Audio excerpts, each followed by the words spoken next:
Layla stood in the middle of a stylish, flashy, bright office. Awards, pictures, and certificates spread around the room. Placed in the center of Jimmy's office was a huge window that ran from the ceiling to the floor. It was right behind his desk.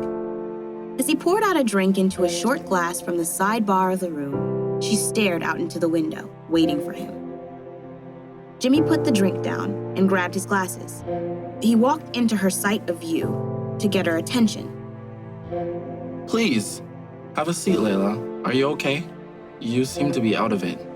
Layla smiled, looking at him. She noticed two large leather white sofa seats placed in front of his large oak wood desk.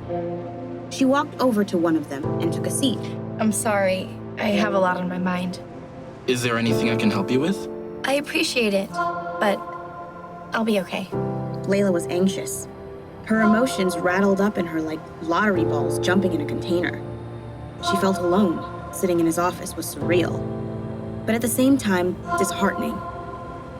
Tasting the sweet feeling of starting her dream was exciting, but anguished by not having someone to share it with.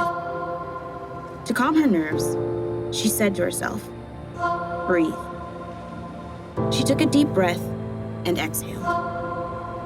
Tender eyes looked at him, waiting to hear what he would say. He stood behind his desk and took a sip of his drink. He gestured his hand toward her, as if toasting to a thought. You know, the funny thing about this business, I feel like I'm always gambling. You find a talent, throw money behind it, and hope to win. I feel like I have a good hand in this bet with you as my dice. Once I throw you out there, I know I'm going to win big. She smiled. What is it you want to win? He laughed and paused. He started walking over towards his window. There are three major conglomerate music companies: Warner Brothers, Sony, and Universal. Under these major labels are smaller ones. There are two different types of independent companies. So an independent music label will have a distribution contract with any of these three major music companies. Warner, Sony, and Universal will help these independent labels with their artists with promotions, marketing, advertising, etc. The second independent music label is called True Independent, which is what we are. We do our distribution with other independent distribution companies. We don't have ties with the major labels. We make our rules, we do what we feel is our best strategy, and then we create the platform for our artists to be seen and heard. He walked around the room, circling around Layla. He continued.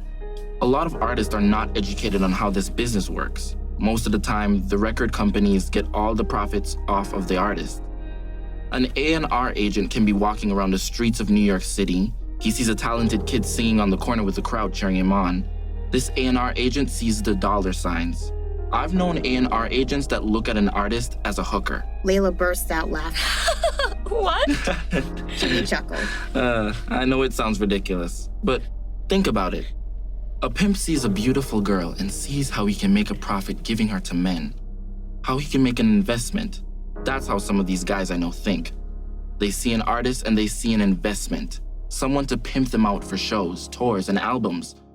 I will do my best to help you, Layla. I will not force you to make decisions. I will simply present you with opportunities, and then it's up to you on how you want to proceed. I work for you, but as we go on this voyage, I hope that I can earn your trust and you can take my advice to help make you into a star. Now, people say there is a price for fame. This statement is also true, but if you trust me, he positioned himself to stand right in front of her, staring into her eyes. I'll get you on top of this pyramid game. Layla's eyes lit up. She was eating his words like sweet, indulgent ice cream. He noticed it too. He continued. See, like some companies, they'll take on a bunch of artists and they'll throw money at them. Let's say that they sign 10. 2 will actually bring back a huge return which will cover all the expenses they put into those other 8 artists they've invested in. At Infinity, we don't waste your time nor our time. We take our time choosing artists to sign. We break you first to becoming what we want you to be. We build you into becoming a star by having it all, because if you win the crowd over and you receive all you want, we win too. I just want to make sure that I make money in what I put time and my heart into. I see so many artists go broke. Why? They didn't read the fine print.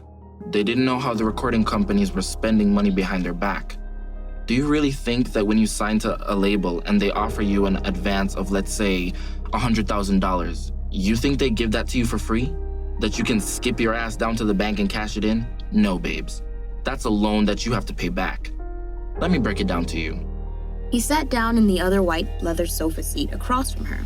He took a sip of his drink.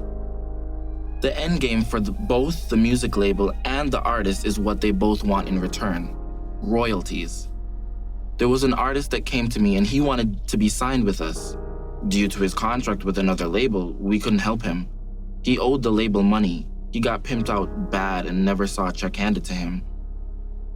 All the advance money that went into developing his career, he had to pay back the record company with his royalties. The producers he worked with, the little tours he did, advertising, promotions, travel, food, all of that the artist pays for. The label loans the artist money to help develop their career. They rarely do anything for free for an artist. So he had made an album that went gold, which means he sold 500,000 copies, and the profits he made went back to paying the recording label. He made no profit and he still owes the record label. That's horrible.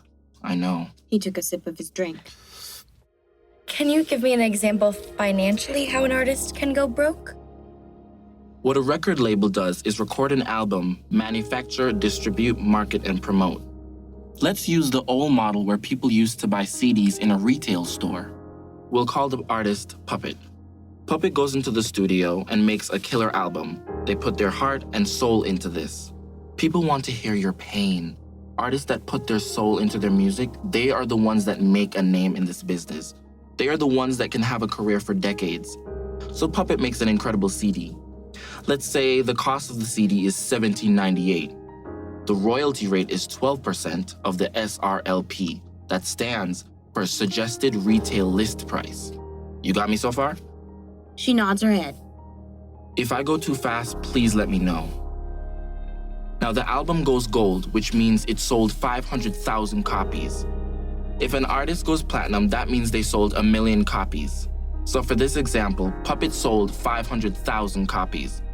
Take the 500,000 copies and times that by the SRLP, 1789, and times that by 12% royalty, which equals to 108 million. That's not the final paycheck on what the artist will take home.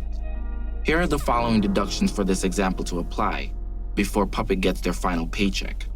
So packaging deductions are 25%, producers cut 3%, take that 12% royalty and deduct 3%, it equals 9%. Now we have the free goods, which are what the recording companies give out as promotional copies. The free copies go to retailers and other services. So let's say 100 records sold. 85% was bought and 15% were free goods. Keep in mind, no royalties come from free goods. So artist Puppet was given an advance of $200,000. The promotional fee was $150,000, leaving the balance to pay back the music label $350,000. He grabs a paper and pen and starts writing. Let me write this out for you, see? Remember the cost of the CD is $17.98. You subtract the 25% for the packaging, leaving it at $13.48. The producer's cut is 3%. You times the $13.48 with the 3%, leaving it at $1.21. That's what the artist can make from one CD being sold. So now you times the $1.21 with the units that were sold 500,000. This equals out to $605,000. Remember that 85% that was only sold. We're not adding in the cost of free goods. So you take the $605,000 and times that by 85%, in which gives you $514,250. Now we subtract what the Puppet artist gives back to the record label, the $350,000. So the check that can be given to the Puppet is left with $164,250. Layla's mouth dropped open. So like from $1 million, it fizzled down to that? Exactly. But wait, we haven't put in another fee in. So both retail and distributors get what's called reserves. This means whatever units didn't sell, they can give it back to the recording company. They get a check back from the recording company. This percentage can always be negotiable, but for this example, let's say that's 30%. Now, the final check written to the artist after all the fees are taken out is $114,975. Over the next 2 years, that 30% of reserves can be paid out to the artist. Layla was stunned. Wow. It's shocking to see how an artist really doesn't make a lot of money. Most of the time, artists don't see a huge return until their second or third album. So, is this what's going to happen at Infinity? He laid back in his seat. This is an old model. Most albums bought now are online. When your parents were here and we went over the contract, they read everything. We gave you an advance of $50,000. I'm gonna cut out the producer fee. I've seen you on YouTube. You can create your own song. I'll be in the studio recording with you. From that $50,000, we'll start with recording the songs that you create. One step at a time. You need to create a song first. This song needs to have your soul poured into it.